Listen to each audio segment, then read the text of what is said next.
வணக்கம். சீரும சகோதர சகோதரியின் முலிமா வசதியில்லா இருக்கிறோம். அனைவருக்கும் வணக்கம் என்று கூறிக்கொண்டு தனது உரையை ஆரம்பிக்கின்றார். විශේෂයෙන්ම මේ වේදිකාව සිටින අපේ රාමලිංගම් චන්ද්‍රසේකර සහෝදරයාත් ඇතුළු අනිකුත් සියලුම සහෝදරුන්ගෙනුත් ඒ වගේම මේ සියලුම සහෝදරියන් ඒ වගේම ජාත්‍යන්තර කාම්කරුතුලිය වෙනුවෙන් අද තමන්ගේ පුදු ජනතාවගේ ශක්තිය පෙන්වන්න මෙතෙන්ට යාවේ නගරයට ආපු බසූදනාගේම අවසරයි.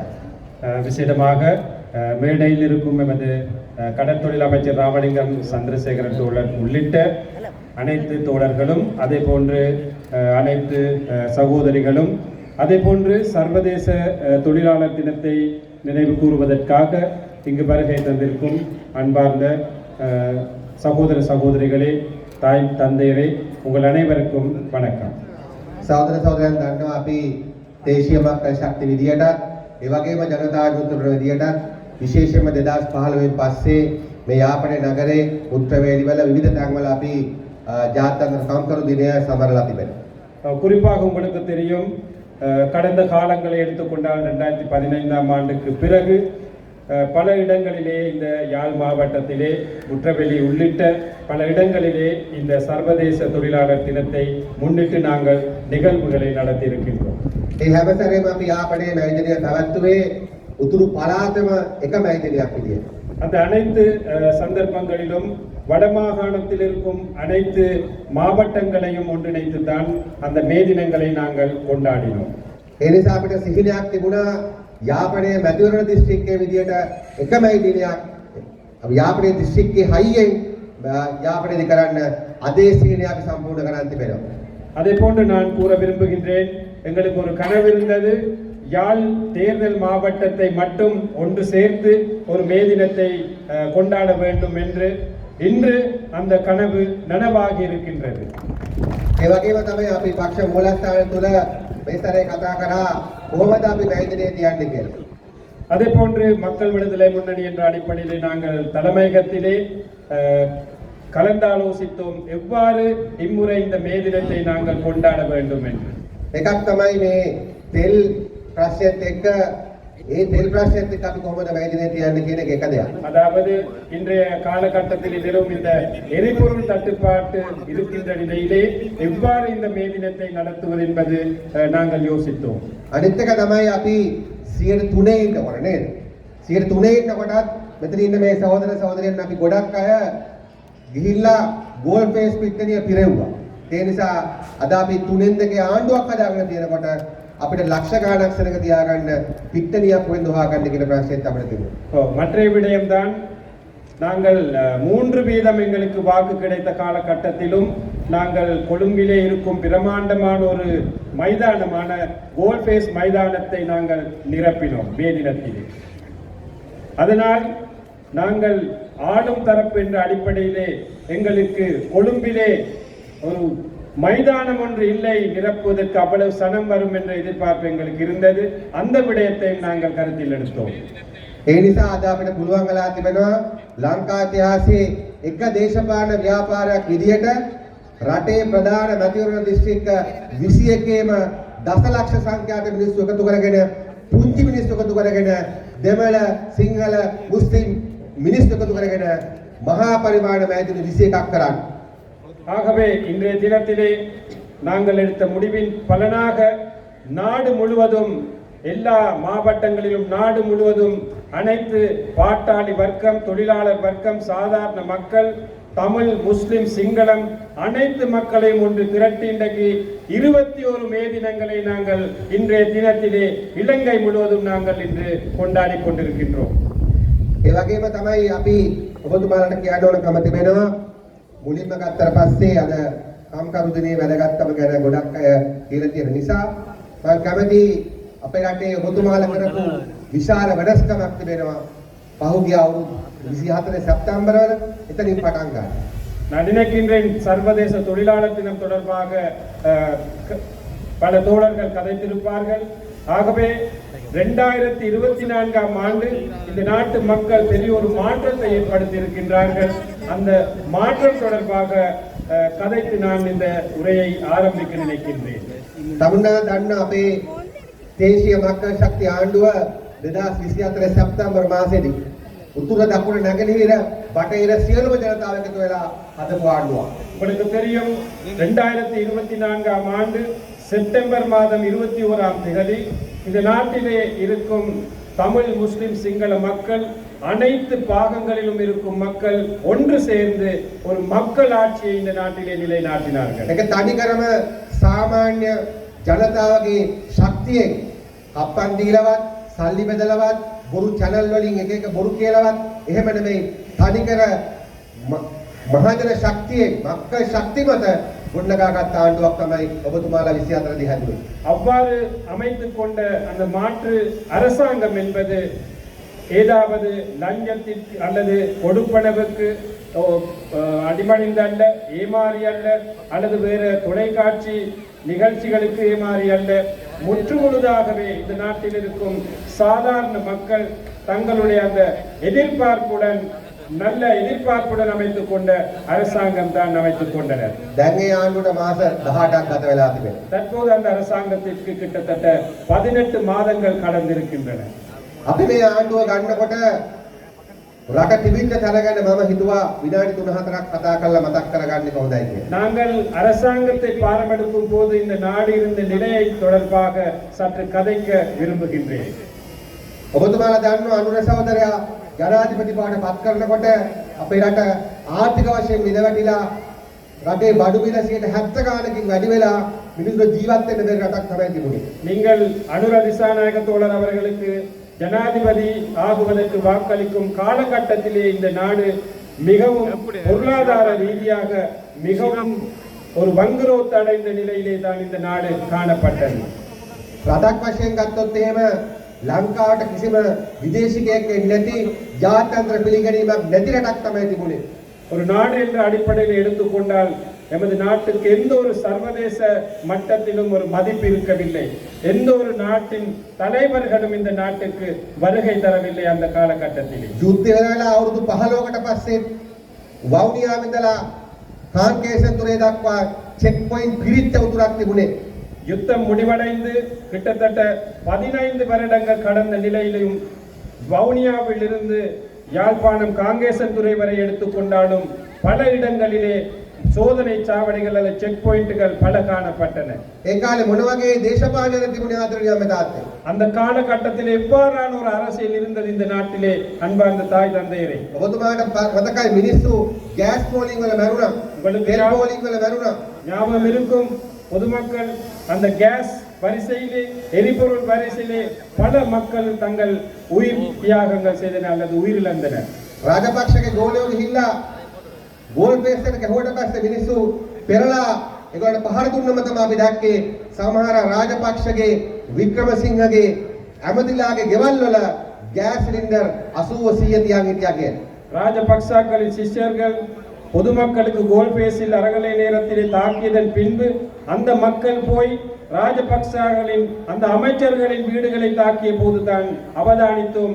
அந்த அமைச்சர்களுடைய வீடுகளிலே 70-80 கேஸ் சிலிண்டர்கள், நிரப்பப்பட்ட கேஸ் சிலிண்டர்கள் ஒவ்வொரு அமைச்சர்களுடைய வீடுகளிலே காணப்பட்டன. යාපනයේ ගොවියට මොඩරාගල ගොවියට ගහන්න පෝරට නැතුව තියෙද්දි මට මතක විදියට හිටපු කතානායකයාගේ ගෙදර තිබිලා හම්බුණා පෝරමිටි 400ක් කොහෙද. இந்த யாழ்ப்பாணத்தில் அல்லது தென்பகுதியிலே முனராகலை போன்ற பகுதிகளிலே விவசாயிகளுக்கு பசலை இல்லாவிட்டாலும் சபாநாயகரின் வீட்டிலே 400க்கும் மேற்பட்ட பசலை உரை அந்த பொதிகள் காணப்பட்டன. அந்த நேரத்திலே கண்டெடுக்கப்பட்டன. මිනිස්සු බාල බෙහෙත් දීලා මැරෙනකොට කෙහෙලිය කියන සෞඛ්‍ය ඇමතිවරයා රනිල් වික්‍රමසිංහගේ සෞඛ්‍ය ඇමතිවරයා කිව්වේ ඒ මැරෙන්න ඕන නිසා තමයි ස්පිරිතාලේ සරහා මල්ශාලා තියෙන්නේ. அதே போன்று ரணில் விக்ரமசிங்க அரசாங்கத்தின் சுகாதார அமைச்சராக இருந்த கேலிய ரமுக்வல்ல தரமில்லாத மருந்துகள் கொண்டு வந்து மக்கள் கொல்லப்படும் போது, உயிர் இழக்கும் போது அமைச்சர் என்ன சொன்னார்? கேலிய ரமுக்வல்ல அது அப்படித்தான் மக்கள் சாகுவார்கள். அதற்கு வைத்தியசாலைக்கு முன்பு மலர்ச்சாலைகள் இருக்கின்றன. ஆகவே அவற்றின் உதவியை பெறுங்கள் என்று 2022 ජුලයි මාසේ රනිල් වික්‍රමසිංහ බලය ගත්ත මොහොතේ ඉඳලා මිනිස්සු කරපු හැම සාමකාමී උද්ඝෝෂණයකටම රනිල් වික්‍රමසිංහගේ මැරයෝ දාලා පහර දුන්නා. 2022ஆம் ஆண்டு ஜூலை மாதத்திற்கு பின்பு பதவியேற்ற ரணில் விக்ரமசிங்க, ஜனாதிபதியாக பதவியேற்ற ரணில் விக்ரமசிங்க அமைதியான எல்லா போராட்டங்களையும் தாக்கினார் என்பது எங்களுக்கு தெரியும். එහෙම තමයි රට තිබුණේ. அவ்வாறான நிலையிலே தான் இந்த நாடு காணப்பட்டது. දැන් අද ගෝඨාභයගේ අර කවුද ගෝලයෝ, රාජපක්ෂගේ ගෝලයෝ, රනිල්ගේ ගෝලයෝ ඇවිල්ලා මොකද්ද කියන්නේ ගෑස් සිලින්ඩර් උස්සගෙන එනවා. අපේ මුදල් අමාත්‍යාංශයේ ලේකම්තුමාලා ගෙදර යනවා. අපි කියන්න කැමතියි මම මතක් කළේ අන්න එහෙම රටක් තමයි මගේ අමදාත ලංකාවට තිබුණේ. இன்று இந்த கோட்டாபய அல்லது மைந்தட அல்லது ரணில் விக்ரமசிங்கட சிஷ்யங்கள் வந்து இன்று எமது அமைச்சர்களுடைய வீடுகளுக்கு முன்னால அல்லது எமது அலுவலகங்களுக்கு முன்னாக ஆர்ப்பாட்டங்கள் செய்கிறார்கள். அவர்களுக்கு என்ன அருகதை இருக்கின்றது அவ்வாறு ஆர்ப்பாட்டங்கள் செய்ய? இந்த நாட்டை வங்குரோத்து அடைந்த நபர்கள் தான் இன்று வந்து எமக்கு எதிராக ஆர்ப்பாட்டம் செய்கிறார்கள் என்பது நினைவு கூறணும். එහෙම වෙලාවක තමයි තමුන්නාසලා කාංකේසන්තුර ඉඳලා ඩෙල්ෆ් ඉඳලා දෙවුන්දර තොඩු දක්වා ඡන්දෙ දීලා අනුරතෝලර මේ රටේ ජනාධිපති කළේ. அவ்வாறான ஒரு இக்கட்டான நிலை நாடு காணப்பட்ட சூழலிலே தான் இந்த வடமாகாணத்தில் இருந்து தென் மாகாணம், கிழக்கு, மேற்கு, மலையகம் என்ற அனைத்து மக்களும் சேர்ந்து அனுரகுமார திசாநாயக தோழரை ஜனாதிபதியாக நியமித்துக் கொண்டோம். දැන් මේ මාස 18 ගමන කොයි වගේ? இந்த 18 மாத காலகட்டம் எடுத்துக்கொண்டால் எவ்வாறானதாக இருக்கின்றது? අපි මේ රටේ ජාතික ආරක්ෂාව සාතික කරලා තිබෙනවා. நாம் இந்த நாட்டிலே தேசிய ஒற்றுமையை நாங்கள் உறுதிப்படுத்தியிருக்கின்றோம். අපි මේ රටේ ආර්ථිකය ශක්තිමත් කරලා තිබෙනවා. நமது நாட்டில் பொருளாதாரத்தை நாங்கள் உறுதியான ஒரு நிலைக்கு கொண்டு வந்திருக்கின்றோம். ජාතිවාදයේ සහ මුලින්ම වගේ පරාජයටපත් කරලා තිබෙනවා. இனவாதத்தை நாங்கள் முற்றாகவே ஒழித்து கட்டிருக்கின்றோம். මාධ්‍ය නිදහස සාතික කරලා තිබෙනවා. ஊடக சுதந்திரத்தை நாங்கள் உறுதிப்படுத்தியிருக்கின்றோம். අද උතුරේවත් දකුණේවත් කිසිදු මාධ්‍යවේදියෙක් ආණ්ඩුවෙන් මර්ධනයට ලක් වෙලා ප්‍රශ්න කිරීමකට ලක් වෙලා නැහැ. இன்று வடக்கில் இருந்தாலும் தெற்கில் இருந்தாலும் எந்த ஒரு ஊடகவியலாளரும் அரச தரப்பில் இருந்து பாதிக்கப்பட்டு தனது அந்த பாதிக்கப்பட்ட நிலைகளை கூறுவதாக இல்லை. ඒ වගේම දූෂණයෙන් තොර ආණ්ඩුවක් හදලා තිබෙනවා. அதே போன்று ஊழல் மோசடி இல்லாத அரசாங்கத்தை நாங்கள் அமைத்திருக்கின்றோம். නාස්තියෙන් තොර ආණ්ඩුවක් හදලා තිබෙනවා. வீண்விரயம் இல்லாத ஒரு அரசாங்கத்தை அமைத்திருக்கின்றோம். උතුර පිළිගන්න දකුණක් හැදලා තිබෙනවා මගේ අමෙදා. வடமாகாணத்தை மதிக்கும் தென் மாகாணம் ஒன்றை நாங்கள் அமைத்திருக்கின்றோம். දකුණ පිළිගන්න උතුරක් හැදලා තිබෙනවා. தென் மாகாணத்தை மதிக்கும் வடமாகாண மக்களை நாங்கள் கட்டியெழுப்பியிருக்கின்றோம். මම හරි නේද? මොකද ඔබතුමාලා කියන්නේ? தோழர் சரியா பிள்ளையாண்டு கேட்கிறார். என்ன சொல்றீங்க? අද උතුර ජනතාවගේ අයිතිවාසිකම් පිළිගන්න දකුණු පළාතක් දකුණක් හැදලා නැද්ද? இன்று இந்த வடமாகாண மக்களின் உரிமைகளை மதிக்கும், அதற்கு செவிசாய்க்கும் தென்பகுதியில் இருக்கும் மக்கள் இன்று இருக்கிறார்களா இல்லையா? ඒ නිසා තමයි අද රාජපක්ෂලා වැලේ වැල් නැතුව ධම්මපිරලා වීරවංශලා හොයාගන්න තරමට දකුණ ජනතාව දේශපාලන වශයෙන් ඒගොල්ලෝ අතු ගාලා තියෙන්නේ. ஆகவேதான் ராஜபக்சாக்கள், வீரவංශ, கம்மம்பில போன்ற இனவாத சக்திகளுக்கு தனது அரசியலை கொண்டு போக இயலாத நிலையிலே மிகவும் ஒரு வங்குரோத்து அடைந்த நிலையிலே அவர்கள் காணப்படுவது அதனால்தான். අද ලංකාවේ කිසිම මිනිස්සෙක් තමන් දෙමළ වෙච්ච නිසා, තමන් සිංහල වෙච්ච නිසා, තමන් මුස්ලිම් වෙච්ච නිසා අසාධාරණ ලක් වෙන මේ හැඟීම අපි මේ මාස 18 දී ඔබ හදපු ආණ්ඩුවෙන් ඔබ වෙනස් කළා තිබෙනවා. තවදුරටත් මම දෙමළ නිසා, මුස්ලිම් නිසා, සිංහල නිසා අසාධාරණ ලක් වෙනවා කියන හැඟීම අපි සෑහෙන දුරට කළා තිබෙනවා. இன்றைய காலகட்டத்தை எடுத்துக்கொண்டால் எந்த ஒரு குடிமகனும் தான் ஒரு தமிழன், ஒரு முஸ்லிம், ஒரு சிங்களவர் என்ற அந்த காரணத்தினால் பாதிக்கப்படாமல் எல்லாருடைய இந்த நாடு என்ற வகையிலே அந்த சலுகைகள், உரிமைகள் வழங்கப்பட்டிருக்கின்றோம்.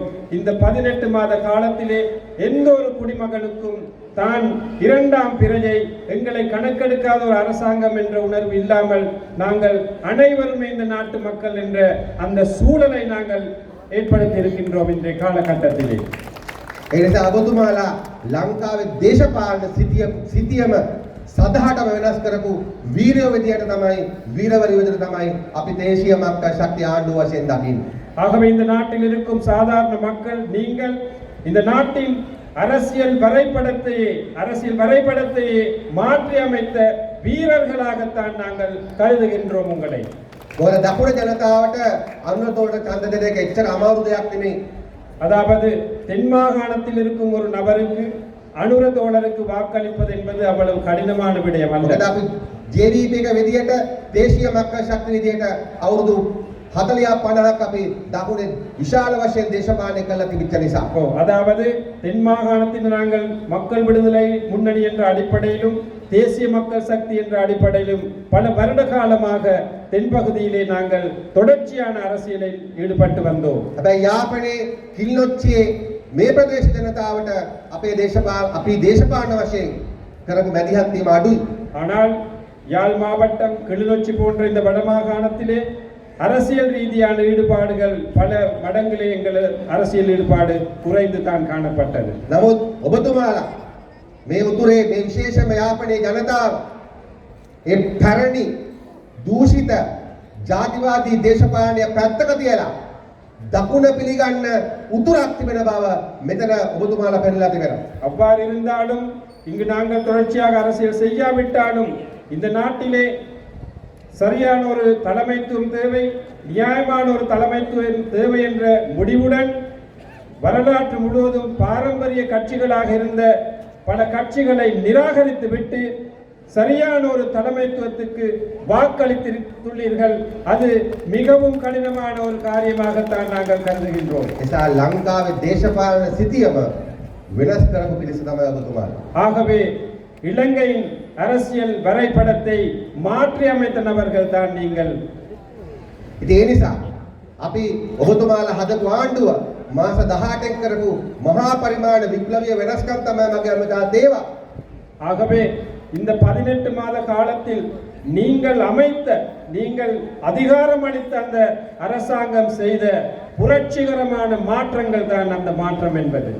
ඒ නිසා ගෝඨාභයගේ 3 දෙනෙක් හරි රනිල්ගේ 7 දෙනෙක් හරි සජිත්ගේ 15 දෙනෙක් හරි ගිහිල්ලා උද්ඝෝෂණයක් කළා මුදල් අමාත්‍ය ඉස්සරහා කිව්වම ආණ්ඩුව ගෙදර යන්න කියලා අපි යන්න ඕනේ. அதனால் 3 பேர் 5 பேர் கூடினால் 15 பேர் போய் சஜித்திட சிஷ்யன்கள், ராஜபக்சட சிஷ்யன்கள், ரணிலிட சிஷ்யன்கள், எமது அமைச்சர் ஒருவருடைய வீட்டுக்கு முன்னால போய் அல்லது நிதியமைச்சரின் செயலாளர் அலுவலகத்துக்கு முன்னால போய் நீங்க பதவி விலகணும், ராஜினாமா செய்யணும், இந்த அரசாங்கத்தை இருந்து வெளியேறணும் என்று கூறினால் நாங்கள் வெளியேற வேணுமா? ඒගොල්ලන්ට පයිත්‍යයක් වුණාට අපිට පයිත්‍යයක් නැහැ. அவர்களுக்கு பைத்தியமா இருந்தாலும் எங்களுக்கு பைத்தியம் இல்லை. මොකද මේ රටේ ජනතාව අලුත් විශේෂ ආණ්ඩුවක් හදලා තිබෙනවා. ඒ ආණ්ඩුව ගමන කරන තමයි මම මේ කියන්නේ. அதாவது இந்த நாட்டு மக்கள் ஒரு விசேடமான சிறப்பான ஒரு அரசாங்கத்தை அமைத்திருக்கின்றார்கள். அது பற்றி தான் நான் இன்று கூறிக்கொண்டிருக்கின்றேன். මේ ආණ්ඩුව හදලා තියෙන්නේ මේ වගේ සාමාන්‍ය ජනතාව කියලා මම කිව්වා. වැඩ කරන ජනතාවගේ හදපු ආණ්ඩුවක්. අපි බලමු ටක් ටක් ගාලා මොනවද අපි ආණ්ඩුව වශයෙන් වැඩ කරන පන්ති මිනිස්සුන්ට කළා දෙන්නේ. இந்த நாட்டை அமைத்திருப்பது இங்கிருக்கும் சாதாரண மக்கள், நீங்கள் சாதாரண மக்கள் தான் இந்த அரசாங்கத்தை அமைத்திருக்கின்றார்கள். அந்த அரசாங்கத்தால் முன்னெடுத்த விடயங்கள், காரியங்கள் என்னவென்பது சுருக்கமாக தோழர் விளக்கப்படுகிறது. මෙතන ඔබතුමාලා පත් කරපු උරුපෙනලා ඉන්නවා මේ එක්කෙනෙක්වත් තාත්තගේ අම්මගේ දේශපාලන බුදලින් මන්ත්‍රීලා වෙච්ච අය නෙමෙයි. ඔබේ කතිරේ අනුරතෝලගේ ඉඳලා මෙතනින් අපේ වට්ටාරම් උරුපින දක්වා ඔබතුමාලා පත් කරපු අය ඔක්කොමලා සාමාන්‍ය පන්තියේ වැඩ කරන පන්තියේ මිනිස්සු ගැහැණු. நீங்கள் தேர்தல்களிலே புல்லடியிட்டு பதவிகளுக்கு கொண்டு வந்த உறுப்பினர்கள் என்பது இந்த மேடையில் இருக்கும் யாரும் தங்களுடைய பரம்பரை பெற்றோர்கள் அரசியலில் இருந்தார்கள், ஆகவே நானும் அரசியலுக்கு வந்தவர்கள் அல்ல, சாதாரண மக்கள். ஆகவே நீங்கள் அந்த புல்லடியிட்டு அமைத்த எமது பாராளுமன்ற உறுப்பினர்கள் இருந்து பிரதேச சபை உறுப்பினர்கள் அல்லது வட்டார அமைப்பாளர்கள் அனைவருமே சாதாரண மக்கள் தான். அந்த சாதாரண மக்களை தான் நீங்கள் தேர்ந்தெடுத்திருக்கிறீர்கள். ඒ නිසා දේශීය මක්කල් ශක්තිය ආණ්ඩුව එක දිගට අයවැය තුනකින් රජේසියකගේ වැටුප් වැඩි කරලා තිබෙනවා. ஆகவே இந்த தேசிய மக்கள் சக்தி அரசாங்கம் தொடர்ச்சியாக 3 வருட காலமாக வரவு செலவு திட்டங்கள் ஊடாக அரச ஊழியர்களுடைய சம்பளத்தை நாங்கள் அதிகரித்திருக்கின்றோம். පෞද්ගලික අංශයේ වැටුප රුපියල් 30000 වඩා උඩින් තියන්න කියලා නීතියක් ගෙනල්ලා තිබෙනවා. தனியார் துறையில் கூட அடிப்படை சம்பளம் 30,000 ரூபாய் குறைந்தது 30,000 ரூபாவாக இருக்க வேண்டும் என்ற சட்ட மூலத்தை நாங்கள் அமல்படுத்தி இருக்கின்றோம். මලේගම් ජනතාවට රුපියල් 400ක වටුපැඩීමක් එක්ක වතුකර යම්මදාතට රුපියල් 1750ක වටුපැඩීමක් කරලා තිබෙනවා. மலையக மக்களை எடுத்துக்கொண்டால் அரசாங்கம் தனியார் துறை எல்லாம் சேர்ந்து 400 ரூபாய் ஒரு நாளைக்கு அதிகரித்து இன்றைக்கு 1700 ரூபாய் அந்த மலையக மக்களுக்கு ஒரு நாள் சம்பளம் கிடைக்கின்றது. මේ යාල්පාණම් වල ඉගෙනගත්තු දරුවෝ හැම කෙනාටම ඩෙන්මාර්ක් ස්වීඩන් යන්න බෑ. 75000ක් අපි රජයේ සේවයට තරුණ දරුවන් අරගෙන තිබෙනවා. இங்கு வாழும் படித்த இளைஞர் யுவதிகள் அனைவருக்குமே வெளிநாடுகளுக்கு ஐரோப்பிய நாடுகளுக்கு போக இயலாது. ஆனாலும் இந்த நாட்டில் வாழும் சாதாரண அந்த படித்த இளைஞர்களின் அந்த வேலை வாய்ப்புகளுக்கு குறைந்தது 75,000 ரூபாய் சம்பளம் கிடைக்க வேண்டும் என்ற அந்த முடிவில் இருந்து செயல்படுகின்றோம். අපි එකම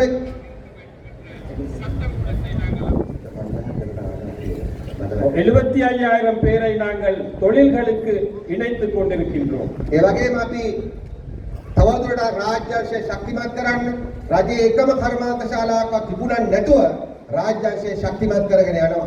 அதே போன்று கடந்த அரசாங்கங்களிலே தனியார்மயப்படுத்தலூடாக விற்பதற்கு திட்டமிட்ட நிறுவனங்கள் ஒன்றுமே எமது அரசாங்கத்திலே நாங்கள் விற்கவோ தனியார்மயப்படுத்தலோ இல்லாமல் அவற்றை மிகவும் வெற்றிகரமாக லாபம் ஈட்டும் நிறுவனங்களாக நாங்கள் நடாத்தி செல்கின்றோம். අවුරුදු ගානක් පහළ තිබිච්ච පරන්තන් වල තිබුණ පිට්ටනියක් අපි අද ඒකේ පරන්තන් කෙමිකල් කර්මාන්ත ශාලා පටන් ගන්න මූලික වැඩ ටික පටන් අරගෙන තිබෙනවා. பல வருட காலமாக மூடப்பட்டு ஒரு மைதானமாக காணப்பட்ட பரந்தன் ரசாயன தொழிற்சாலை இன்று ஆரம்பிப்பதற்கான அந்த அடிப்படை தேவை வேலைகளை நாங்கள் இன்று செய்து கொண்டிருக்கின்றோம். ඒකේ සභාපති ධූරයට කිල්ලොච්චි ඉපදිච්ච තරුණ දක්ෂ කළමනාකරුවෙක් පත් කරලා තිබෙනවා. அதன் பணிப்பாளராக கிளிநொச்சி மாவட்டத்தில் இருக்கும் ஒரு திறம் படைத்த திறமையான ஒரு தோழரை நாங்கள் பணிப்பாளராக நியமிச்சிருக்கின்றோம். ඒ වගේම අපි ගත්තොත් එහෙම ගොවි ජනතාවට පෝර සානාධාරය වැඩි කරලා තිබෙනවා. அதே போன்று விவசாயிகளை எடுத்துக்கொண்டால் அவர்களுக்கு கிடைக்கும் பசலை மானியத்தை நாங்கள் அந்த அளவை கூட்டி இருக்கின்றோம். அந்த கொடுப்பனவினால் ජීවන ජනතාවගේ ඉන්ධන සානාධාරය වැඩි කරලා තිබෙනවා. மீனவர்களுடைய கடற்தொழிலாளர்களுடைய அந்த எரிபொருள் மானியத்தை நாங்கள் அதிகரித்து இன்று வழங்கப்பட்டிருக்கின்றோம். දිත්ත වලින් විපතටපත් වෙච්ච හැම කෙනාටම ලංකා ඉතිහාසයේ කවදාවත් තරමට විශාල සුබ සාධන විශාල දීමනා දීලා තිබෙනවා. திட்வா சூறாவளியிலே அந்த அனர்த்தத்திலே பாதிக்கப்பட்ட மக்களுக்கு வரலாற்றில் எந்த ஒரு காலத்திலும் இல்லாத அளவுக்கு அந்த நிவாரணங்கள் உதவிகள் நாங்கள் கோடிக்கணக்காக நாங்கள் அந்த மக்களுக்கு வழங்கப்பட்டிருக்கின்றோம். පොංගල් දවසේ අනුරතෝලර මෙහෙට ඇවිල්ලා මුල්ගා තිබ්බ දිත්ත වලින් කැඩිච්ච නිවසකට මට මතක විදිහට මට දැන් ස්වාමිනාදන් තෝලර කිව්වා ඒ නිවස හදලා ඉවර කරලා තිබෙනවා කියලා. அந்த திட்வா அனர்த்தத்தின் போது பாதிக்கப்பட்ட ஒரு வீட்டுக்கு ஜனாதிபதி அன்று தோழர் வந்து அடிக்கல் நாட்டு விழா வச்சாரு. அது நிறைவடைந்து நேற்றைய தினம் அந்த வீட்டை திறப்பு விழாவும் செய்து அந்த வீடு இப்ப சிறப்பான ஒரு வீடாக அமைக்கப்பட்டிருக்கிறது. ලංකා ඉතිහාසයේ වැඩියෙන්ම උතුරු පළාතට මුදල් වෙන් කරන අවුරුදු දෙක තමයි 2025 සහ 2026. இலங்கை வரலாற்றிலே வடமாகாணத்திற்கு அபிவிருத்தி வேலைகளுக்காக ஒரு அரசாங்கம் ஒதுக்கிய அதிகூடிய நிதியை ஒதுக்கிய வருடங்களாக 24 25 வருடங்கள் காணப்படுகின்றன. යාපනයනුත් අතරලා තියෙන නයිනතිව් ඒ වගේ ඈත දූපත් තීව් ප්‍රදේශවලට අපි ඒවයි ජැටි හදලා ඒව දියුණු කරන්න අවශ්‍ය කරන මැදිහත්වී පටන් ගන්න තිබෙනවා. தொலைவில் இருக்கும் யாழ்ப்பாணத்திலிருந்தும் தூரத்தில் இருக்கும் தீவு பகுதிகளில் கூட ஒவ்வொரு இறங்கு துறைகளை அமைத்து அவற்றை நாங்கள் அபிவிருத்தி செய்து கொண்ட அந்த மக்களுக்கு அவற்றை பிரயோசனமான முறையிலே பாவிப்பதற்கு நாங்கள் வசதி செய்து கொடுத்திருக்கிறோம். ඒ වගේම ඔබතුමා දන්නවා පලාලි ඉන්ටර්නැෂනල් එයාපෝට් එක දැන් දියුණු කරන්න ඒකේ ටර්මිනල් ලොකු කරන්න පටන් ගන්න තිබෙනවා. அதே போன்று பலாலி விமான நிலையத்திலே அந்த அபிவிருத்தி வேலைகளை விரிவாக்கி அந்த வசதிகளை விரிவாக்குவதற்கான அந்த வேலைகள் தற்போது ஆரம்பித்து செயல்பட்டு கொண்டிருக்கின்றன. ඒ විතරක් නෙමෙයි ඔබතුමාට මතක ඇති රනිල් වික්‍රමසිංහල ඡන්ද ව්‍යාපාරද කිව්වා 30 කාටි ආවොත් $100 දින්නොත් ජාත්‍යන්තර සම්බන්ධකම් නැති වෙනවා කියලා. அதாவது ரணில் விக்ரமசிங்க போன்ற ஜனாதிபதிகள் கடந்த காலங்களிலே கூறினார்கள். உங்களுக்கு தெரியுமாக இருக்கும், அனுர திசாநாயக போன்ற நபர்கள் இந்த நாட்டில் ஜனாதிபதியாக வந்தால் எந்த ஒரு வெளிநாட்டு தொடர்புகளும் கிடைக்காது என்று. இன்று அதன் உண்மை நிலவரங்கள் என்ன? මේ එන සතිය විතරක් ගරු එන සතිය විතරක් ආදරණීය අමිතාත්තේ සහෝදරයා සහෝදරිය වියට්නාම ජනාධිපතිතුමත් මාලදීව ජනාධිපතිතුමත් දෙන්නම එක සතියක එනවා ලංකාව. எதிர்வரும் வாரத்திலே எதிர்வரும் கிழமையிலே மட்டும் 2 நாடுகளின் தலைவர்கள் வியட்நாம் மாலைத்தீவு 2 தலைவர்களும் எமது நாட்டுக்கு வருகை தர இருக்கின்றார்கள். ඔබතුමා දන්නවා සතියක් තිස්සේ තිබුණා ඇමරිකාවෙන් ආපු ස්වාමීන් වහන්සේලාගේ සාම පාගමන. நீங்கள் பார்த்திருப்பீர்கள், அமெரிக்காவிலிருந்து வருகை தந்த விக்குமார்களுடைய ஒரு அமைதி பேரணி ஒன்று எமது நாட்டிலே இடம்பெற்றது. ඒ සාම පාගමනේ මොකද්ද ලෝකෙට ගිය පණිවිඩය? அந்த சமாதான பேரணியில் உலகத்திற்கு அளித்த செய்தி என்ன? අපි දැක්කේ මොනවද? நாங்கள் அவதானித்தது என்ன? අපි දකිනවා ඉස්ලාමීය ජනතාව තමන්ගේ පල්ලියට මේ ස්වාමීන් වහන්සේලා එක්කගෙන ගිහිල්ලා ඒගොල්ලන්ට ගරු කරනවා. நாங்கள் அவதானித்தும் அந்த பேரணி போகும்போது இஸ்லாமிய அந்த தோழர்கள் பள்ளிவாசலுக்கு அழைத்து சென்று உணவுகள் அந்த தானங்கள் வழங்கப்பட்டது. Hindu ගුරුකල්තුමාලා ගිහිල්ලා ඒ පාගමන පිළිගන්නවා, ඒගොල්ලන්ට මල් දෙනවා, ඒගොල්ලන්ට ගරු කරනවා. இந்து குருக்கள் அவர்களும் அந்த பேரணியை வரவேற்று அந்த மலர்கள் அளித்து இவ்வாறு பல வரவேற்புகள் இந்து குருக்கள் அவர்களும் செய்ததை நாங்கள் அவதானித்தோம். කතෝලික ක්‍රිස්තියානි සිස්ටර්ස්ලා ගිහිල්ලා ඒගොල්ලන් ඒ ස්වාමීන් වහන්සේලා ගරුත්වයෙන් පිළිගන්නවා. கத்தோலிக்க அன்னையர்கள் அந்த அருள் தந்தையர்கள் போய் அந்த பாத யாத்திரை அல்லது பேரணியை மிகவும் மனமார்ந்ததாக வரவேற்றார்கள். මොකද්ද ලෝකයට යන පණිවිඩය? இவற்றினூடாக உலகத்திற்கு போகும் செய்தி என்ன?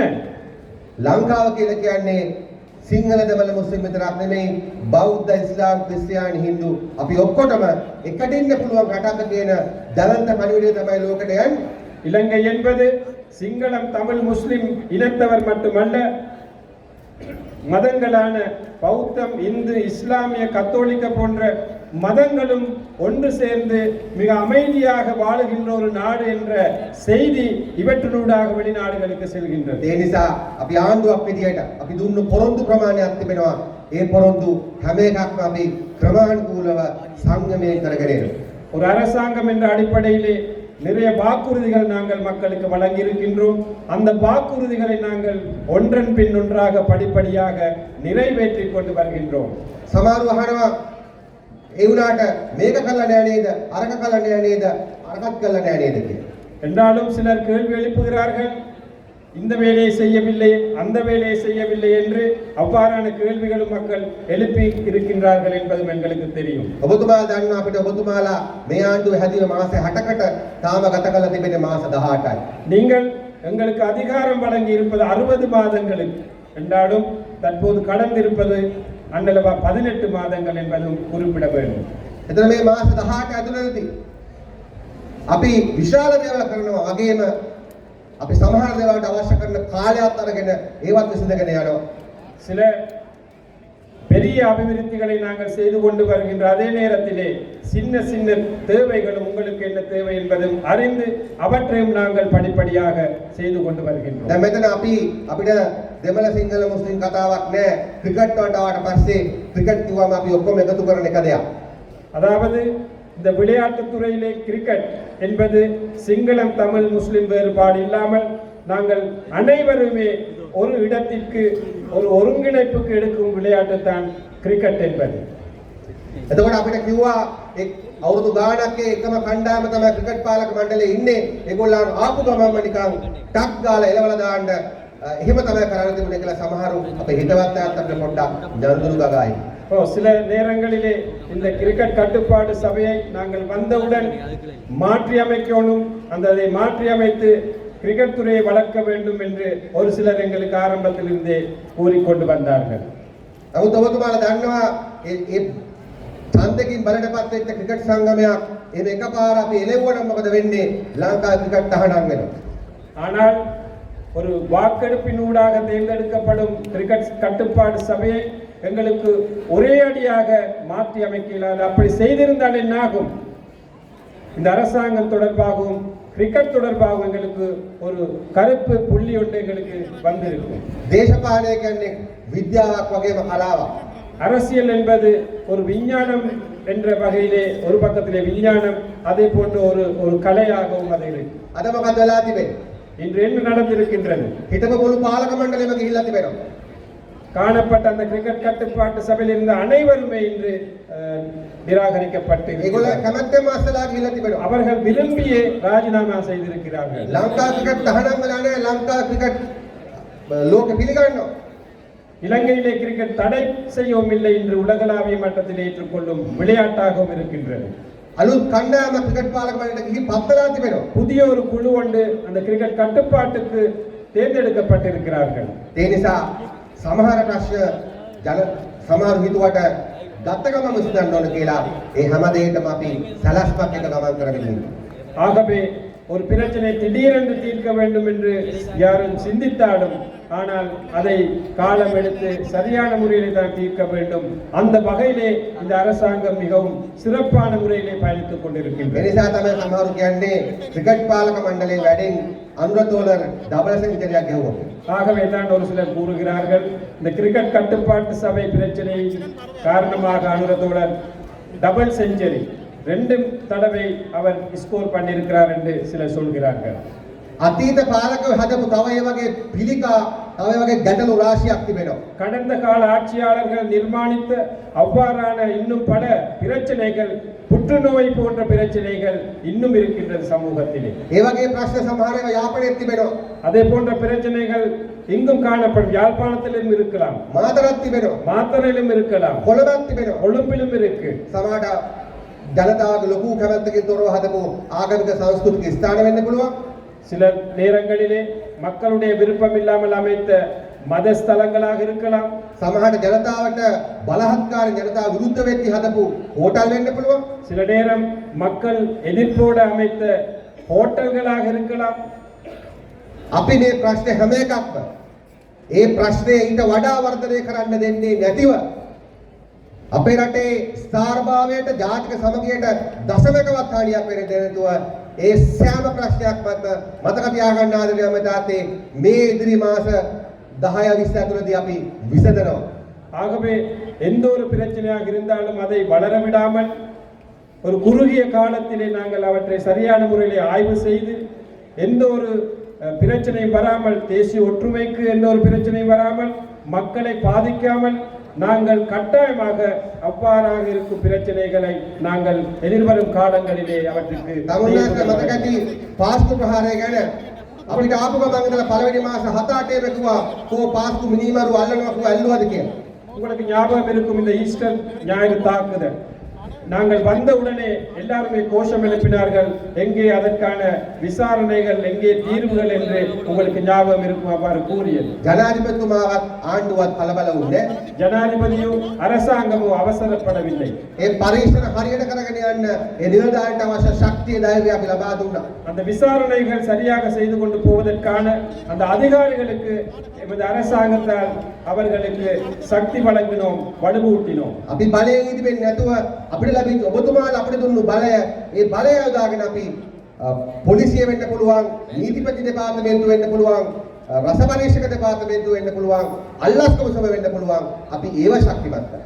நாங்கள் அதிகார தலைக்கணம் இல்லாமல் அந்த விசாரணைகளுக்கு தேவையான நிறுவனங்கள், அதிகாரிகள், நபர்கள், அவர்களை நாங்கள் பலப்படுத்தினோம், அந்த நிறுவனங்களை பலப்படுத்தினோம், அவற்றை நாங்கள் செய்து கொண்டு வந்தோம்.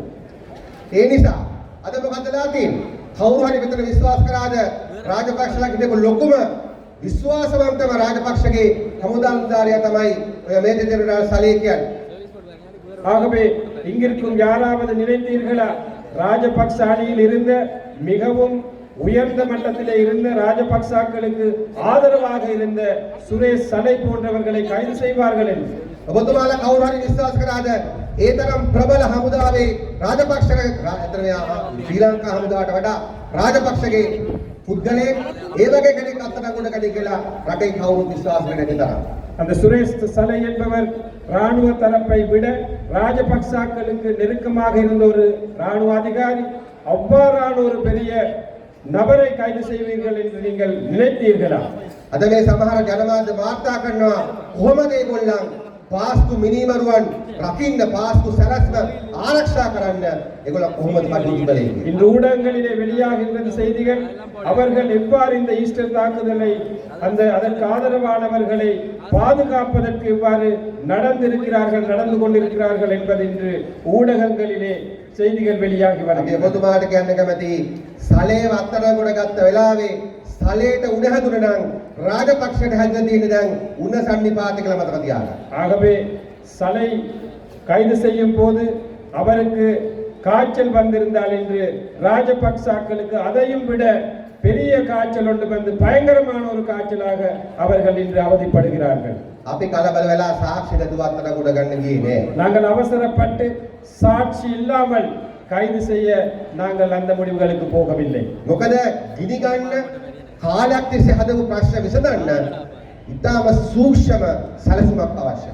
ஆகவே பல வருட காலமாக தீர்வுகள் இல்லாத பிரச்சனைகளை ஏற்படுத்தி இருக்கின்ற அந்த நபர்கள் மிக உன்னிப்பாக அமைத்த அந்த பிரச்சனைகளை நாங்களும் மிகவும் நிதானமாக சிந்தித்துத்தான் அவற்றை தீர்க்க வேண்டும். ඒකට උපාය මාර්ගික සැලසුමුත් ඕන. උපාය මාර්ග ඉවසීමක් ඕන. அதற்கு உபாயங்கள் தேவை, தந்திரோபாயங்கள் தேவை, பொறுமையும் தேவை. ඒ නිසා අපි ඔබතුමා කවුරු හරි විශ්වාස කරන රනිල් වික්‍රමසිංහ අත්අඩංගුවට ගනි. யாராவது நினைக்கிறீர்களா, நம்புகிறீர்களா ரணில் விக்ரமசிங்கவை கைது செய்வோம் என்று? රනිල් වික්‍රමසිංහ වැරදිවට රිමාන්ඩ් වුණා.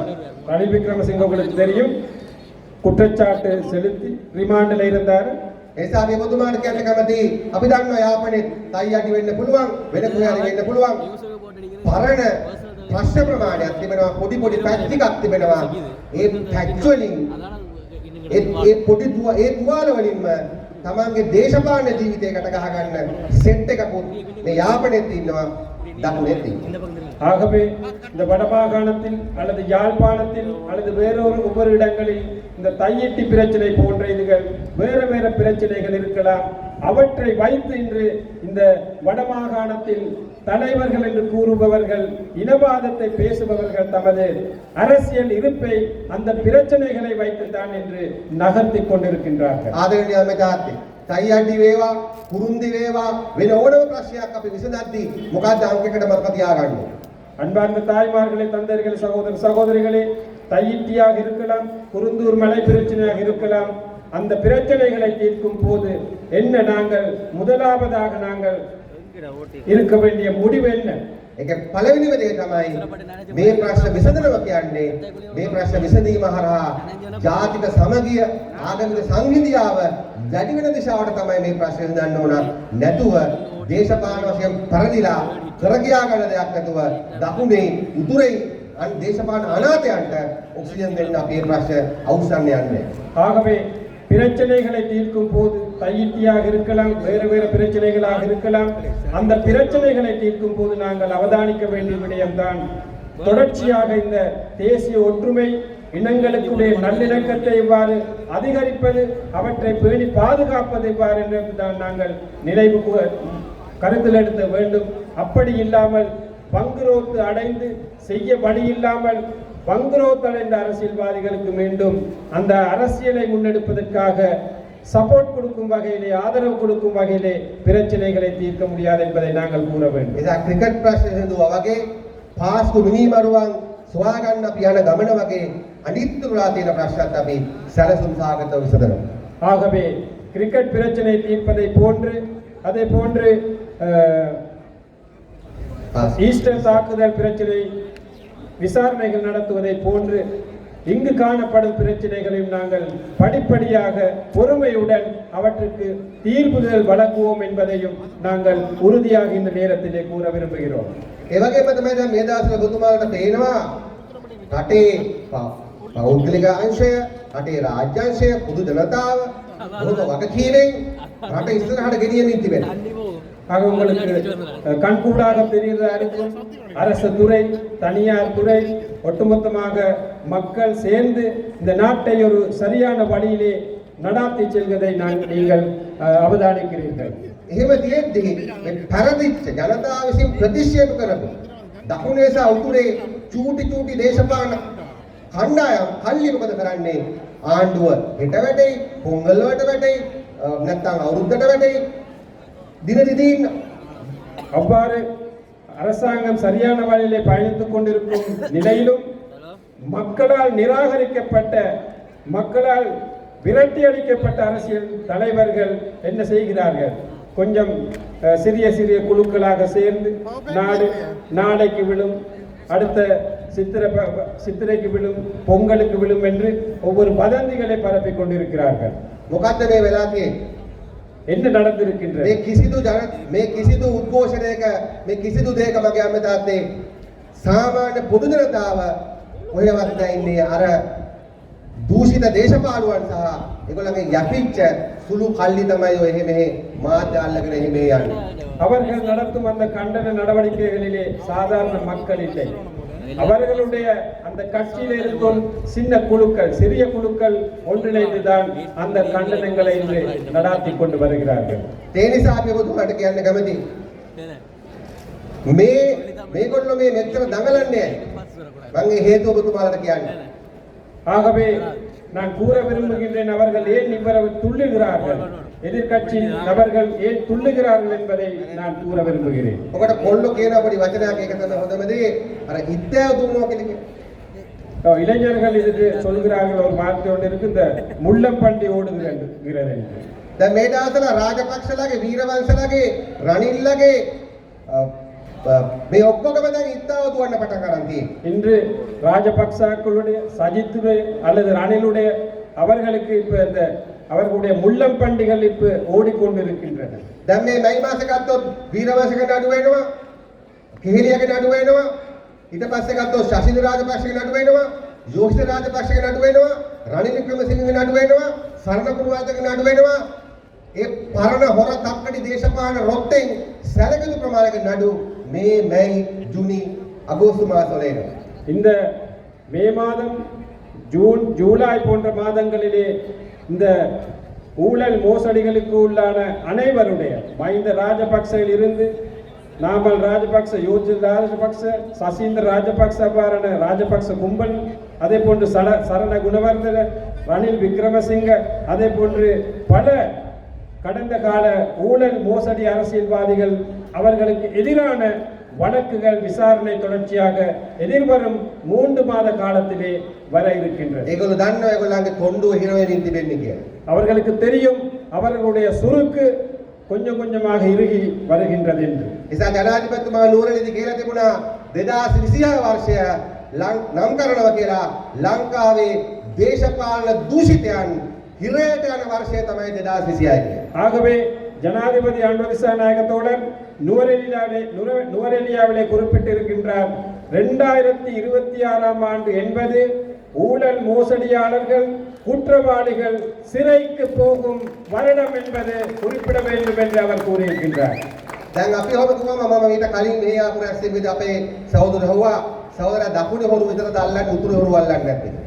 சில நேரங்களிலே கூட்டங்களில் கதைக்கும் போது இந்த யாழ்ப்பாணத்திலே நபர்கள் கேட்கிறார்களாம், ஏன் தென்பகுதியிலே ஊழல் மோசடியாளர்களை, திருடர்களை மட்டும் கைது செய்கிறீர்கள், ஏன் வடக்கிலே திருடர்களை ஏன் கைது செய்வதில்லை என்று. ඒකල කිසි දෙයකට බය වෙන්න එපා. අපි දැන් දේශපාලන ස්ථාවරභාවය, ආර්ථික ස්ථාවරභාවය හදලා තිබෙනවා. ඒ නිසා දැන් අපිට වෙලාව සහ කාලය තිබෙනවා අපේ රටේ පරීක්ෂණ අංශ වලට දකුණේ හිටපු මහා මෝරු වගේ, මහා තල්මස් වගේ හොරු දැන් ගොඩක් අල්ලගෙන නඩු දාගෙන යන නිසා දැන් ඒකට පුළුවන් උතුරේ හරි නැගෙනහිර හරි ඉතුරුලා ඉන්න ඊට වඩා ඒ જાතියේ අනිත් හොරු පැත්තට එන්න. ஆகவே யோசிக்காதீர்கள், தென்பகுதியிலே இருக்கும் பெரிய பெரிய திமிங்கலங்களை நாங்கள் விசாரணைக்கு உட்படுத்தி இருக்கின்றோம். ஆகவே அவ்வாறே வடமாகாணத்திலும் இருக்கும் இந்த திருடர் மோசடியாளர்களை, ஊழல் மோசடியாளர்களுக்கு எதிராக குற்றச்சாட்டுகள், விசாரணைகள் நடத்தும் காலமாக எதிர்வரும் காலங்கள் அமையும் என்பதை நாங்கள் இந்த நேரத்திலே கூற விரும்புகிறோம். ඒ විතරක් ඒ නිසා ආදරණීය තාත්තා සහෝදරයා සහෝදරි, අපි අපේ කතාව අවසන් කරන්න උත්සාහ කරන්නේ. ඒ නිසා අපි බුදුමාට කියන්න කැමති මේ අවුරුදු 5 ඔබ හදපු ආණ්ඩුවේ නිශ්චිත ගමනක් තිබෙන එක කොටස් 3ක් තිබෙනවා.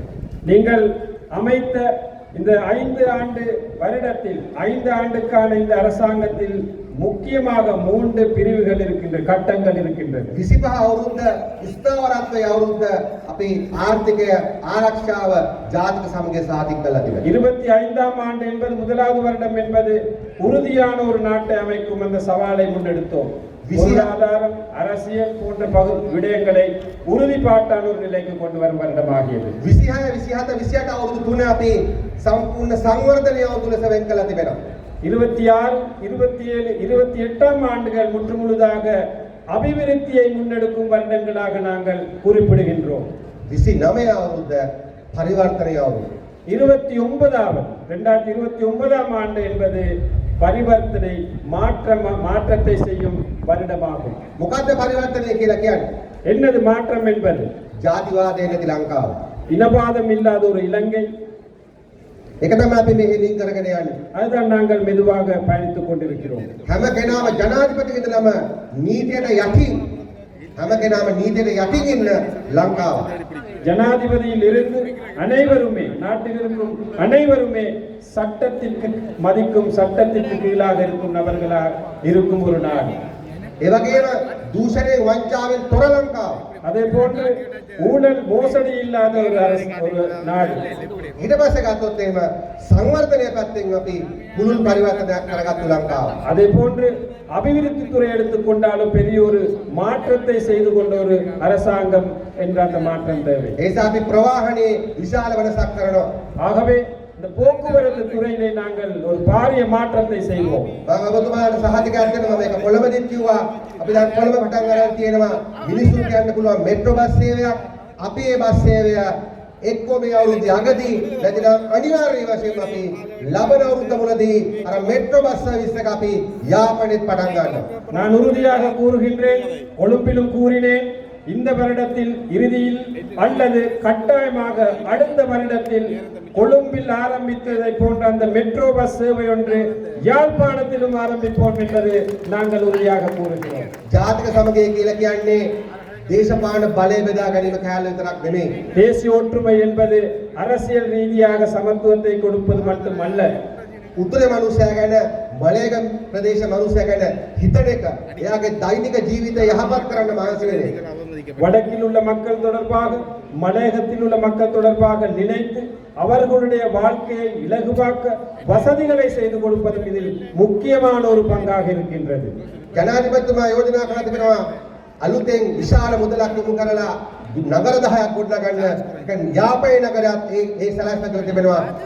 ඒ යාපේ නගරය අපි අවුරුදු 2ක් සහ 5ක් ඇතුළතදී පුළුල් වශයෙන් පරිවර්තනය කරන්න අපි සම්පූර්ණ සැලසුම් සකස් කරලා අනුමත කරගෙන තිබෙනවා. ஜனாதிபதி அன்றோ தோழர் முடிவெடுத்திருக்கின்றார். இலங்கை முழுவதும் 10 நகரங்களை ஒரு அபிவிருத்தி அதை இந்த மாற்றமான நகரங்களாக மாற்றுவதற்கு அதில் ஒரு நகரமாக இந்த யாழ்ப்பாண நகரத்தையும் குறிப்பிட்டு அதையும் பெயரிட்டு யாழ்ப்பாண நகரத்தையும் ஒரு பெரிய மாற்றமான நகரமாக மாற்றுவதற்கு ஒரு 2-3 வருட காலத்தில் நாங்கள் அமைப்பதற்கு முடிவெடுத்திருக்கிறோம்.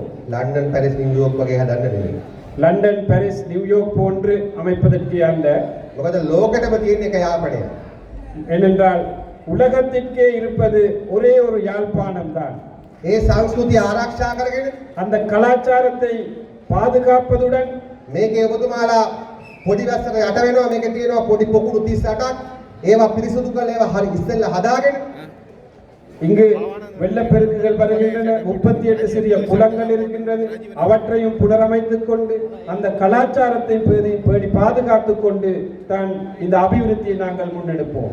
මිනිසුන්ට ජීවත් වෙන්න පුළුවන් යාපනයක් අපි හදනවා. மக்களுக்கு வாழக்கூடிய சிறப்பான முறையிலே வாழக்கூடிய ஒரு யாழ்ப்பாணத்தை நாங்கள் அமைப்போம் என்பதை நாங்கள் இந்த நேரத்திலே கூற விரும்புகிறோம். අවසාන වශයෙන් අපි පිළිගන්න අපේ අඩුපාඩුකම් තිබෙනවා. இறுதியாக நாங்கள் ஏற்றுக்கொள்கின்றோம் எங்களுடைய குறைபாடுகளும் இருக்கின்றன. විශේෂයෙන්ම පහුගිය අවුරුදු ඇතුළතදී අපිට විශේෂ උතුරු පළාතේ විවිධ දේශපාලන අදහස් දරන අද අපේ මෙතන සුබුතෝලන ඉන්නවා. ඒ වගේ තවත් විවිධ දේශපාලන අදහස් දරන කණ්ඩායම් එක අපේ දේශපාලන සංවාදය පුළුල් වශයෙන් කරන්න හම්බුනේ නෑ. මොකද අපිට වැඩිපුර තිබුණා රට ස්ථාවර කරගැනීමේ අභියෝගය. ஆகவே கடந்த காலத்தில் எங்களுக்கு நாங்கள் ஏற்றுக்கொள்கின்றோம். இங்கு இருக்கும் மாற்று அரசியல்வாதிகள் இருக்கலாம்.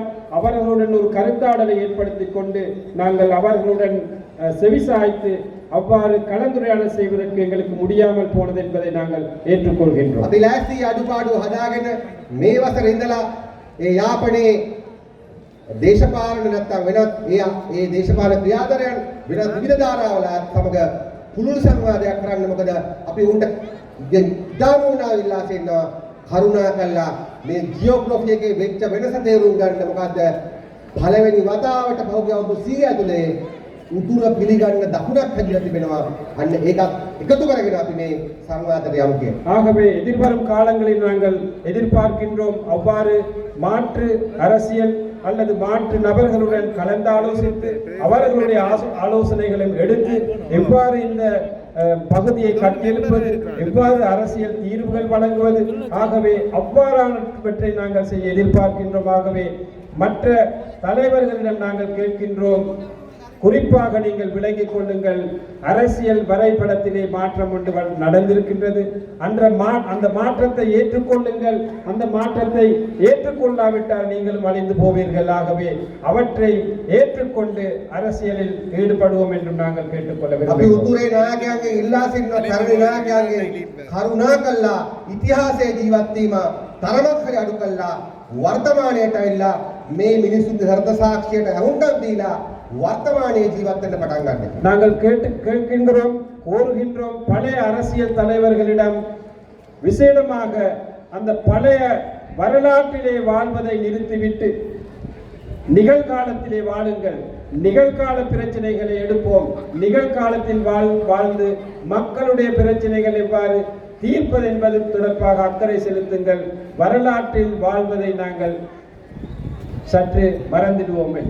අනිත් කාරණේ තමයි අපි දන්නවා අපි අපේ රාජ්‍ය යාන්ත්‍රණයේ හොඳ නිලධාරීන් රාශියක් හිටියට සැලකිලි දුර්ලභමක් තිබෙනවා. ඒ නිසා අපි කොච්චර දේවල් උඩින් කරන්න හැදුවත් ඒවා තමුන්නාස්ලාගේ පුංචි දුප්පත් ගම්මානවලට එන්නේ අදාම අඩුවේ. அதே போன்று இன்னொரு சவால் இருக்கின்றது. அரச துறை எடுத்துக்கொண்டால் கணிசமான அதிகாரிகள், நபர்கள், சிறப்பானவர்கள், நல்லா வேலை செய்கிறவர்கள் என்றாலும் ஒரு சிலர் இருக்கின்றார்கள் வினைத்திறனாக வேலை செய்வதில்லை, சரியாக வேலை செய்வதில்லை. அவற்றை இனம் கண்டு அவற்றை மாற்றி அமைப்பது எங்களுடைய ஒரு சவாலாக நாங்கள் ஏற்றுக்கொள்கிறோம். අපි යාපනයේ කිල්ලොච්චියේ පාරවල් හදන්න කෝටි 2000ක් ගියවුරුදු දීලා තිබෙනවා. හැබැයි ඒක වියදම් කළා හරියට පාර හදා ගන්න අපේ රාජ්‍ය අසමර්ථලා තිබෙනවා. நாங்கள் கடந்த காலங்களிலே இந்த யாழ்ப்பாணம், கிளிநொச்சி போன்ற பகுதிகளிலே கிராமிய பாதைகள் புனரமைப்பதற்காக கிட்டத்தட்ட 2 கோடி ரூபாய் ஒதுக்கி இருந்தோம். ஆனாலும் நாங்கள் சொல்ல விரும்புகிறோம், அந்த 2 கோடியிலே பயன்கள், பிரயோசனங்கள் இன்னும் எடுக்கவில்லை. அந்த பாதைகள் சரியான முறையிலே இன்னமும் செய்து முடிக்க இயலாமல் சமார கொந்தா சமகம் තියෙනවා டெண்டரை අරගෙන අවුරුද්ද දෙක වැඩේ කරන්න නැතුව ඉන්නවා. சில ஒப்பந்தக்கார நிறுவனங்கள் இருக்கு, அந்த டெண்டரை எடுத்து பல மாதங்களாக இன்னமும் நடைமுறைப்படுத்தாமல் அந்த வேலைகளை ஆரம்பிக்காமல் இருக்கின்றார்கள். ඒ නිසා ඒ වගේම අස්සසුම සහනාධාරය දෙන්න ඕන කරලා ලැබෙන්නේ නොදෙන්න ඕන කරාට තමයි ලැබෙනවා. ඒ ප්‍රශ්න තාම අපිට අවසන් කරගන්න බැරි වෙලා තිබෙනවා. அதே போன்று அஸ்வசும கொடுப்பனவுகள் போன்றவற்றை எங்களுக்கு தெரியும், கிடைக்க வேண்டியவர்கள் இருக்கின்றார்கள், அது கிடைப்பதில்லை. ஆகவே அவற்றை இன்னும் திருத்திக் கொள்ள முடியாமல் இருக்கின்றோம். அதுவும் நாங்கள் ஒரு குறைபாடாக ஏற்றுக்கொள்கிறோம். ඒවට මොනවද තියෙන විසඳුම්? அவற்றுக்கு இருக்கும் தீர்வுகள் என்ன? ඒ විසඳුම් තමයි අපි ග්‍රාමීය ජනතාව සංවිධාන වල නැගිටින්න ඕන. அதற்கிருக்கும் தீர்வில் ஒன்றுதான் கிராம மட்டத்திலே நாங்கள் அணிதிரண்டு அமைப்புகளாக மாறி நாங்கள் மேலே வர வேண்டும். පාරට සල්ලි වෙන් කළා තියෙද්දි කොන්ත්‍රාත්කරුව හදන්න නැතිනම් ඒකට විරුද්ධව හඬගීමක් ගන්න අවශ්‍යයි. பாதைக்கு நிதியும் ஒதுக்கி ஒப்பந்தக்காரர் அதை நடைமுறைப்படுத்தாவிட்டால் நாங்கள் அந்த கிராமத்து மக்கள் ஒன்றாக சேர்ந்து அந்த நிறுவனங்களுக்கு அழுத்தம் கொடுக்க வேண்டும். ඒ වගේම වෘත්ති සමහර රාජ්‍ය අතර තිබෙනවා කාර්යක්ෂමතාවයෙන් වැඩ කරන්න. ඒකට මේ අරමුණුවෙන් වැඩ කරන ராஜ் நிர்தாரிகள் ஆதரவு கொண்டாய இஸ்ரஹாட் என்று අපි ආරාධනා කරනවා. அதே போன்று ஒரு சில அரச துறையிலே அரசு அதிகாரிகள் இருக்கின்றார்கள், வினைத்திறனாக செயல்படாதவர்கள். அவர்களுடைய வினைத்திறனை கூட்ட வேண்டுமாக இருந்தால் வினைத்திறனுடன் சிறப்பாக செயல்படும் அரசு ஊழியர்கள் சேர்ந்து முன்வர வேண்டிய தேவை இருக்கின்றது. ඒ නිසා අපි මොදුමාට කියන්න කැමති ඔන්න ඔය ටික කරලා තමයි මම කැමති අපි 2029 දී අනුරතෝලර එක්ක දේශීය මක්කල ශක්ති විදියට නැවත මේ රටේ ජනතාවට කියන්නේ මේ ජනවරම තව දික් කළ දෙන්න කියලා. நாங்கள் கூறிய அனைத்தையுமே நிறைவேற்றியதன் பின்புதான் நாங்கள் 2029ஆம் ஆண்டு ஜனாதிபதி தேர்தலில் நாங்கள் மக்களிடம் கேட்கின்றோம், இந்த ஆட்சியை முன்னுக்கு கொண்டு போவதற்காக உங்களுடைய ஆதரவை வழங்குங்கள் என்ற அந்த கோரிக்கை நாங்கள் அந்த நேரத்தில் அவ்வாறான நிலையில் தான் கேட்போம். ඔබතුමා දකින්න ඇති මේ ආණ්ඩුව කොච්චර ශක්තිමත් විදියට හරියට කරනවද කියලා. මේ ළඟදී ડોક્ટર රිහාන් පෙරේරා අපේ කඳවුරේ කෙනෙක් නෙමෙයි, එතුමා කියලා තිබුණා මේ යුද්ධ මැද්දේ දිත්වා වගේ සුදුගුණාට මැද්දේ ලංකාවේ වර්තමාන පාලනය ලංකාව හරියට උදෙන් බොහොම සූක්ෂමව ලංකාව හරි පාර ගෙනියනවා කියලා. அண்மையிலே நீங்கள் பார்த்திருப்பீர்கள், ஜியான் பெரேரா என்ற ஒரு நபர், அவர் எங்களுடைய முகாமில் எங்களுடைய பாசனில் இருந்தவர் அல்ல என்றாலும் அவர் கூறியிருக்கின்றார், இந்த காலகட்டத்திலே வந்த இயற்கை அனர்த்தங்கள், உலகப் போர், இந்த நிலைமைகளிலே சிறப்பான முறையில் இந்த அரசாங்கம் சரியான வழியிலே பயணித்திருக்கின்றது, அதற்காக அரசாங்கத்திற்கு நன்றி கூற வேண்டும் என்று அவ்வாறான நபர்கள் கூட இந்த அரசாங்கத்திற்கு நல்லதை கூறுகிறார்கள். ඒ නිසා දිත්ත වලින් මේ ඇමරිකාව විසින් ඉරානට කරන යුද්ධය ඇස්සේ අපි රට මේ ගානට අපිට ගෙනියන්න පුළුවන් වුණා නම් ඔබතුමාලා මතක තියාගන්න මේ අවුරුදු පහේ ලංකාව ඉතාම ශක්තිමත්ව ඉතාම හොඳලකට ගෙනියන්න පුළුවන්. ஆகவே திட்வா சூறாவளி அனர்த்தம், அதே போன்று இந்த உலகத்தில் சர்வதேசத்தில் இருக்கும் யுத்தம் நடந்த சூழலிலும் கூட நாங்கள் இந்த அரசாங்கத்தை, இந்த நாட்டை சரியான வழியிலே கொண்டு போவதாக இருந்தால் எதிர்வரும் காலங்களிலே எந்த ஒரு பிரச்சனை நெருக்கடி வந்தாலும் சரியான முறையிலே இந்த நாட்டை கொண்டு போவோம் என்ற அந்த உறுதியை நாங்கள் உங்களுக்கு வழங்குகிறோம். ඒ නිසා රාජපක්ෂලාගේ වික්‍රමසිංහලාගේ බොරු බයිලවට අහු වෙන්න එපා. අපි මේ රටේ වගේ බොරු ඡන්දීට පොඩ්ඩක්වත් බය නැහැ. අපි මේ රටේ හිසනවනවල හිසනවන්නේ ජනතාව ඉස්සරහ විතරයි. නිසා නැවත වතාවක් අපි කියන්න කැමති මේ දේශපාලන දූෂිතයන් සියලු දෙනාම අපි විශ්වාස කරනවා ඊළඟ මාස කිහිපය ඇතුළතදී අවුරුද්ද විතර වෙනකොට අධිකරණයෙන් මේගොල්ලන්ව ඉවත් කළා තිබේ. ඒ නිසා අපි එක සිහිනයක් තබාගෙන වැඩ කරන්න පටන් ගමු. ஆகவே போலி சண்டியர்களான இந்த ராஜபக்சாக்கள், ரணில் அல்லது அவர்களுடைய சிஷ்யன்கள், அந்த போலி சண்டியர்களுக்கு நாங்கள் ஒருபோதும் அடிபணிய மாட்டோம். நாங்கள் அடிபணிவது இந்த நாட்டு மக்களுக்கு, மக்கள் ஆணைக்கு. ஆகவே அந்த மக்கள் ஆணையை மதித்து நாங்கள் எதிர்வரும் காலங்களிலும் செயல்படுவோம். சில நேரம் அந்த போலி சண்டியர்கள் சிறைகளிலே அடைக்கப்படலாம் எதிர்வரும் காலங்களிலே. ஆகவே அவ்வாறான ஒரு சூழலிலே சிறப்பான அரசியலை நாங்கள் முன்னெடுப்போம் என்று நாங்கள் கூறுகிறோம். ஆகவே எங்களுக்கு ஒரு கனவு இருக்கின்றது.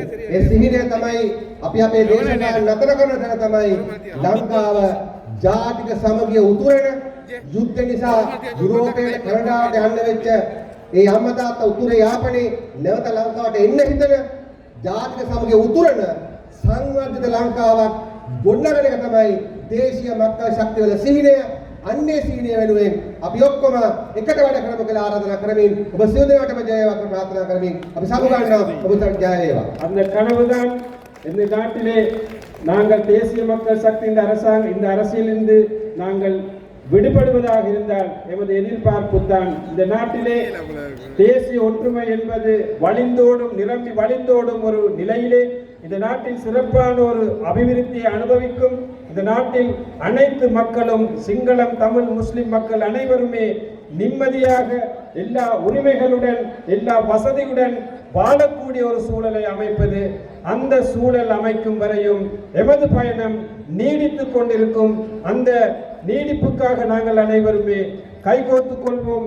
அந்த நீடிப்புடன் நாங்கள் அனைவருமே செயல்படுவோம் என்று கூறிக்கொண்டு தனது உரையை முடித்துக் கொள்கின்றார். உங்கள் அனைவருக்கும் நன்றி, வணக்கம் என்று கூறிக்கொள்கிறேன்.